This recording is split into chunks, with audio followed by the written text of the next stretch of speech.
ये आकाशवाणी है।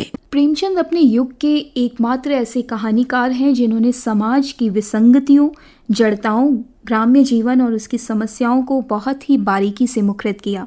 उन्होंने कुल 15 उपन्यास, 300 से कुछ अधिक कहानियाँ, जो कि मानसरोवर के 8 खंडों में प्रकाशित हुई, 3 नाटक, 10 अनुवाद, 7 बाल पुस्तकें तथा हजारों पृष्ठों के लेख, संपादकीय, भाषण, भूमिका, पत्र आदि की रचनाएं की।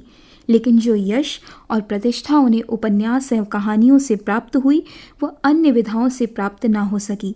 यह स्थिति हिंदी एवं उर्दू भाषा दोनों में ही समान रूप से दिखाई देती है। इस तरह हिंदी साहित्य में काव्य का छायावाद और भारतीय राजनीति में गांधीवाद का उत्कर्ष काल हिंदी कहानी की विकास यात्रा में प्रेमचंद प्रसाद युग के नाम से जाना जाता है। इस युग में प्रेमचंद और जयशंकर प्रसाद ने कहानी की 2 विभिन्न शैलियों का विकास किया। ये दोनों लेखक 1910 ईस्वी के आसपास से लिख रहे थे, किंतु 1915 तक आते आते इनकी शैली इतनी परिपक्व हो गई कि इनके नाम से नए युग की पहचान की गई। इस तरह हम पाते हैं जहाँ प्रेमचंद ने सामाजिक यथार्थ की परंपरा को विस्तार दिया, जबकि प्रसाद ने व्यक्ति की अनुभूतियों और उसके मनोवैज्ञानिक सत्यों को कहानियों का विषय बनाया। संजीव जी, आप सामाजिक जीवन और उसके सभी मायनों पर न केवल लिखते हैं बल्कि बहुत गहरा चिंतन भी करते हैं। आप प्रेमचंद की कहानियों को आज के परिप्रेक्ष्य में कहाँ पाते हैं? प्रेमचंद कथा साहित्य में एक ध्रुव तारे की तरह है, और जो कुछ उन्होंने लिखा है वो न केवल उनके समय में प्रासंगिक था बल्कि आज भी प्रासंगिक है, क्योंकि सामाजिक कुरीतियाँ, सामाजिक अव्यवस्थाएँ, सामाजिक सोच में जो परिवर्तन पिछले 100 सालों में हुआ है वो अभी भी अपने सब सारे पुरानी जकड़ी हुई परिस्थितियों से, जकड़ी हुई रीतियों से, कुरीतियों से जुड़ा हुआ है। उनमें सुधार हुआ है, लेकिन कहीं कहीं अभी भी वो सब कुछ देखने को मिल जाता है जो प्रेमचंद की कहानियों में निहित है, या जो उन्होंने अपनी कहानियों में विषय वस्तु के रूप में चुना और अभिव्यक्त किया। कहीं ना कहीं वो सामंती जो मानसिकता है वो आपका कहना है कि आज भी विद्यमान है, और क्या आपको उनकी कहानियों में कहीं आधुनिकता भी नज़र आती है? देखिए, वो प्रगतिशील और क्रांतिकारी रचनाकार थे, तो उन्होंने अपने समय से पहले की जो कहानी की शिल्प थी, जो विधा थी, जो कथानक थे, जो विषय वस्तु थी, या जो परिस्थितियाँ थीं, सामाजिक परिवेश था, उन सारी चीज़ों में यथार्थवादिता का समामेलन तो किया ही, और सूक्ष्म तौर पर जा कर के उन्होंने लोगों का मनोवैज्ञानिक विश्लेषण भी किया।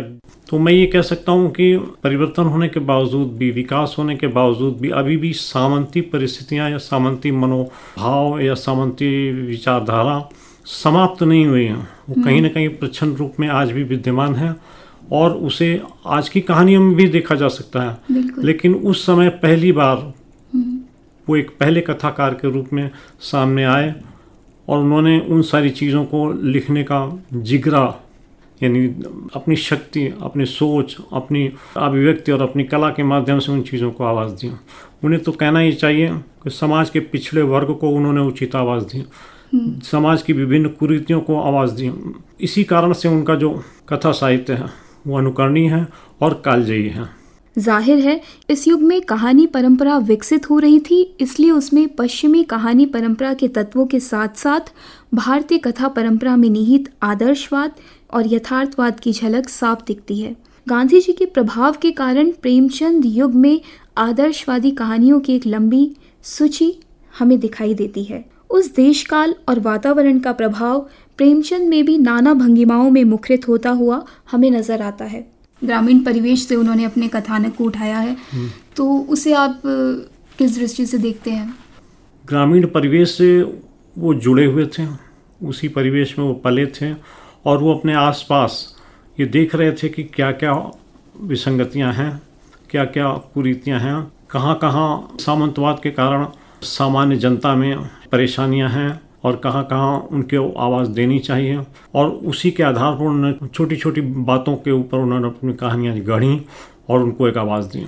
हम गोदान की अगर बात करें तो गोदान में एक तरफ गोबर है और दूसरी तरफ होरी है। होरी जो एक ग्रामीण जीवन की विसंगतियों को झेल रहा है और जो गोबर है वो आधुनिक दौर की तरफ जाना चाहता है। वहाँ भी मजदूर है वो, वहाँ भी उसका शोषण हो रहा है, कई तरह के वहाँ भी संकट है और ग्रामीण जीवन में भी कई तरह के संकट हैं। तो वो उन औद्योगिक संकटों, शोषण की तरफ भी इशारा करते हैं कहीं ना कहीं, और ग्रामीण संकटों की और भी इशारा करते हैं। तो उन संकटों को आप कैसे देखते हैं?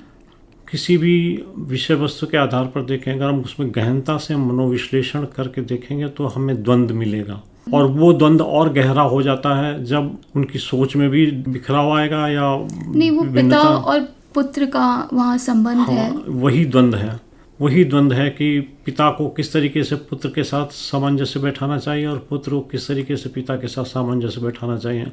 लेकिन परिवेश बदलने से दोनों के बीच में एक द्वंद्वात्मक स्थिति पैदा हो जाती है। दोनों एक दूसरे को अपनी सोच के हिसाब से, अपनी विचारधारा के हिसाब से आगे बढ़ाने की कोशिश करते हैं, और वही चीज़ सूक्ष्मता के साथ, बड़ी गहराई के साथ जाते हुए और गंभीरता के साथ मनोविश्लेषण करते हुए स्पष्ट रूप से अभिव्यक्त किए हैं। इसीलिए वो रचना कालजयी हो गई है। जब भी हम बात करते हैं प्रेमचंद की तो गोदान, गबन जैसे नाम सबसे पहले ज़ुबान पे आते हैं। उनके उपन्यास के अलावा अगर हम उनकी कहानियों की बात करें तो ईदगाह कहानी भी बहुत प्रसिद्ध कहानी है। उसमें जो बाल मनोविज्ञान का जो चित्रण करते हैं, एक तरफ वो सामाजिक विसंगतियों को भी देख रहे हैं और एक तरफ वो सूक्ष्म एक बालक की जो पीड़ा या संकट है उसको भी देख रहे हैं। तो वो आज के दौर में कितना प्रासंगिक है? ईदगाह कहानी में सबसे पहले विषय आता है कि एक छोटे बच्चे को अपनी दादी की परेशानी, दादी की पीड़ा का किस तरीके से अनुभव होता है और उस अनुभव के बीच वो किस तरीके से अपने निर्णय लेता है। ईदगाह कहानी मनोवैज्ञानिक विश्लेषण का एक बहुत अच्छा उदाहरण है, और वो भी बालक पात्र के साथ में जी। किस तरीके से उसको लगता है कि उसे ऐसी चीज़ खरीदनी चाहिए जो दादी के काम आ सके, या दादी को रोटी बनाते समय जलने की पीड़ा होती है तो उसको कैसे निवारण किया जा सकता है। तो इसीलिए वो चिमटा चुनता है, और उसके बाद अन्य दोस्तों के साथ जो उनके साथ मेले में गए होते हैं, उनके साथ अपने विचार की, अपने निर्णय की वो डिफेंड भी करता है, और अंत में जाकर के जब वो अपनी दादी के पास पहुंचता है, अपना खरीदा हुआ चिमटा उसको दिखाता है, तो वहाँ पर बहुत अच्छा चित्रण किया है दादी की सोच का कि वो ऐसी परिस्थिति में कैसे स्वीकार करती है चीज़ को। ऐसे सूक्ष्म उदाहरण बहुत कम ही मिलते हैं जो इतनी गहनता के साथ देखा गया हो। इसी के साथ दूसरी तरफ उनकी एक कहानी है बूढ़ी का की, जिसमें बुजुर्गों की समस्या को वो उठाते हैं। वो समस्या उस दौर की भी नहीं, कहीं ना कहीं आज वो विसंगतियाँ ज़्यादा गहरी होती जा रही है। उन्हें आप किस रूप में देखते हैं? क्या वो समस्याएं बढ़ रही है या परिस्थितियाँ बदलने से उनके स्वरूप बदल रहे हैं? देखिए, ये पीढ़ी के बीच का द्वंद्व है। नई पीढ़ी पुरानी पीढ़ी को किस तरीके से स्वीकार करती है, किस तरीके से उनके साथ व्यवहार करती है, और किस तरीके से वो उनको अपने पालक के रूप में सदैव सहयोग और रक्षा और केयर की सोचती है। तो सच्चाई ये है कि उस काल में भी ये परिस्थिति, ये समस्या मौजूद थी, लेकिन आज भी देखें तो आज वो स्थिति और शायद गहरा गई है। अधिकांशतया ये देखा जाता है कि नई पीढ़ी पुरानी पीढ़ी को वृद्धाश्रम की तरफ मोड़ने के प्रयास में रहती है, और पुरानी पीढ़ी अपने एकात्मकता या एकाकीपन के साथ उन परिस्थितियों से लड़ती है। उन्होंने इस चीज़ का जो चित्रण किया है वो आज भी प्रासंगिक है, बल्कि आज कुछ और प्रासंगिक हो चुका है। लेकिन काबिले गौर जो चीज़ है वो ये है कि प्रेमचंद ने जहाँ ईदगाह में एक छोटे बच्चे के मानसिकता, उसकी सोच को दर्शाती है, वहीं उन्होंने वृद्ध लोगों के बारे में भी सोचा। तो उनकी सोच व्यापक थी, इसीलिए उनकी कहानियों में व्यापकता मिलती है। उनकी कहानियों में हर छोटे बड़े प्रकार के विषय वस्तु को ढूंढा जा सकता है। आज अगर हम देखें तो कालजयी हो गई हैं वो सारी चीज़ें। आगे की कहानियाँ उन्हीं विषय वस्तुओं पर थोड़ा यथार्थ के परिवर्तन और भाषा और शिल्प के परिवर्तन के साथ देखने को मिल जाती हैं। तो ये कहना चाहिए कि उन्होंने जो कुछ लिख दिया वो पत्थर की लकीर जैसा महसूस होता है कभी कभी। वो सामाजिक विसंगतियां आज भी हमारे आसपास कहीं ना कहीं मौजूद है और हमें लगता है कि शायद हम उनसे निकल गए हैं, लेकिन अभी भी हम उनके भीतर कहीं ना कहीं घूम रहे हैं। बिल्कुल सही कह रही हैं आप। संजीव जी, उनकी कहानियों में गांव क्यों पलट पलट कर आता है? प्रेमचंद का जन्म गांव में हुआ, उनका लालन पालन गांव में हुआ और वहीं वो रहे। उनकी परिस्थिति भी एक सामान्य स्तर से कम ही कही जाएगी जिन परिस्थितियों में उन्होंने अपना जीवन यापन किया। तो ऐसी दशा में कोई भी लेखक या रचनाकार अपने आसपास के सामाजिक परिवेश से, आसपास उपलब्ध पात्रों से सीधा प्रभावित होता है। इन कहानियों को देख करके ऐसा लगता है कि काल्पनिकता के पुट बहुत सीमित हैं, यथार्थ या वास्तविकता के पुट उनकी कहानियों में ज़्यादा मिलते हैं। इसीलिए विषय वस्तु और पात्र दोनों ही हम जब देखते हैं तो ऐसा लगता है हमारे आसपास का ही कोई है। तो आज भी वो सारी समस्याएं बनी रहने के कारण ये कहा जा सकता है कि उन्होंने वास्तविकताओं के साथ सारी चीज़ों को प्रस्तुत करने का प्रयास किया। ये उनकी प्रगतिशील विचारधारा का परिणाम था। हालांकि शुरुआती दौर में आदर्शवादी उनकी कहानियां थी और बाद में वो यथार्थ की ओर मुखरित होने लगती है।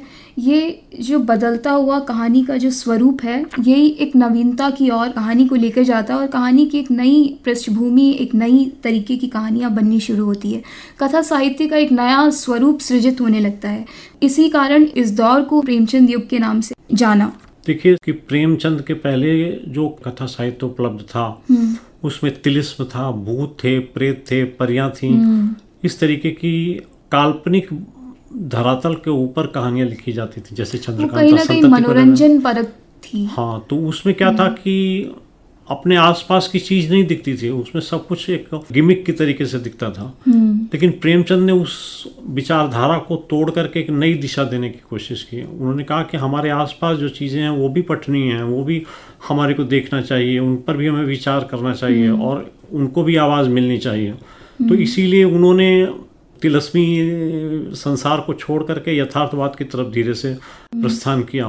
परिणाम ये हुआ कि जो कुछ उन्होंने लिखा वो समाज के आसपास के चीज़ों के साथ जुड़ा होने के कारण समाज ने उसे स्वीकार भी कर लिया।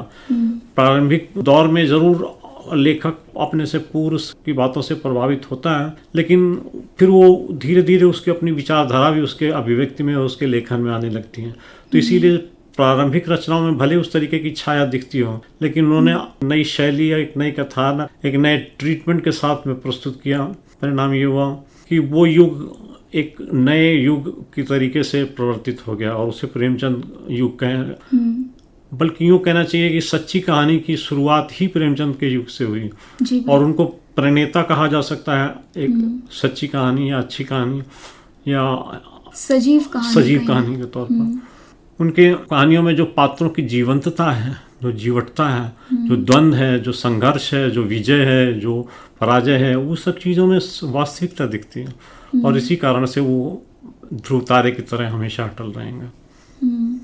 इससे पहले कहानी की जो भाषा थी और बाद में प्रेमचंद युग में जो कहानी की भाषा है, उस भाषा को उन्होंने खुद गढ़ा और वो उस दौर के कहा जा सकता है कि अकेले चलने वाले अपनी तरह की कहानियां लिखने वाले लेखक थे। तो उस भाषा को आप कैसे देखते हैं?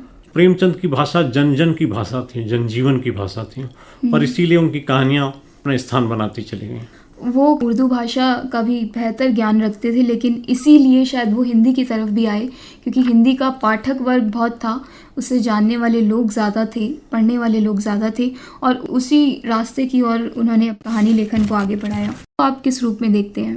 प्रेमचंद ने जो सेगमेंट पकड़ा या जो विषय वस्तु पकड़ी या जो परिवेश उन्होंने अपनी कहानियों के लिए तय किया, वो जनजीवन के बहुत नज़दीक था। उनकी जो समस्याएं थीं जो उन्होंने उठाई अपने कहानी के माध्यम से, वो समस्याएं ज़मीन की समस्याएं थीं और ज़मीन की समस्याएं होने के कारण लोग वैसी समस्याओं को देखकर, समझकर और उन पर विचार करके ये पाते रहे कि प्रेमचंद ने जो लिखा है वो उनसे संबद्ध होता है, उनसे रिलेट करता है। और जब हमें ऐसा कुछ लगे कि हम सामने जो पढ़ रहे हैं साहित्य या कहानी या कथा, तो हम उससे रिलेट करते हैं या वो चीज़ें हमारे आसपास दिखती हैं तो हम उस चीज़ के फ़ैन हो जाते हैं, उस चीज़ को पसंद करने लगते हैं।